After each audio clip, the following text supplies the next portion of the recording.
প্লাস্টিকের বোতল পরিবেশের জন্য হুমকি। বিশ্বজুড়ে এর নিয়ন্ত্রণ করা না হলে অচিরেই ভয়াবহ বিপর্যয় নেমে আসবে।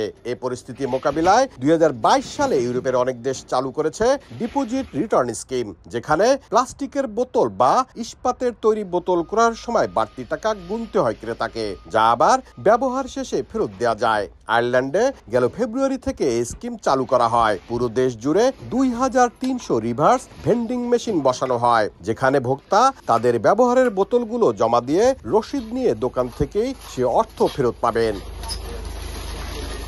দেশটিতে এই ডিপোজিট রিটার্ন স্কিম এতটাই সাড়া ফেলেছে যে জুন মাস পর্যন্ত 120 মিলিয়নেরও বেশি বোতল সংগ্রহ করেছে আয়ারল্যান্ড। ইউরোপীয় ইউনিয়ন আগামী 2025 সাল নাগাদ 77% প্লাস্টিক ও অ্যালুমিনিয়াম বোতল সংগ্রহের যে লক্ষ্যমাত্রা দিয়েছিল আয়ারল্যান্ডকে, এই ধারা অব্যাহত থাকলে সে সময়ের আগেই লক্ষ্যে পৌঁছে যাবে দেশটি।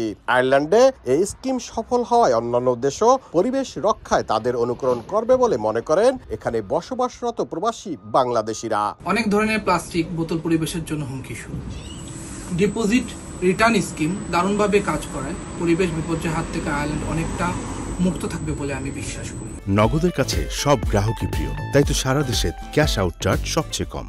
ডিপোজিট রিটার্ন স্কিমের আওতায় গেল 15 মে একদিনেই রেকর্ড 30 লাখ প্লাস্টিকের বোতল সংগ্রহ করেছে আয়ারল্যান্ড, যেটি ইউরোপের শীর্ষ সংগ্রহকারী দেশের একটি। ডিপোজিট রিটার্ন স্কিমের আওতায় এখন পর্যন্ত গড়ে প্রতিদিন 10 লাখেরও বেশি পানীয় বোতল সংগ্রহ করে আয়ারল্যান্ড সরকার।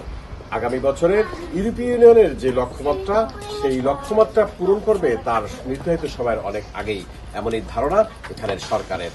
আয়ারল্যান্ড থেকে সৈয়দ জুয়েল, সময় সংবাদ।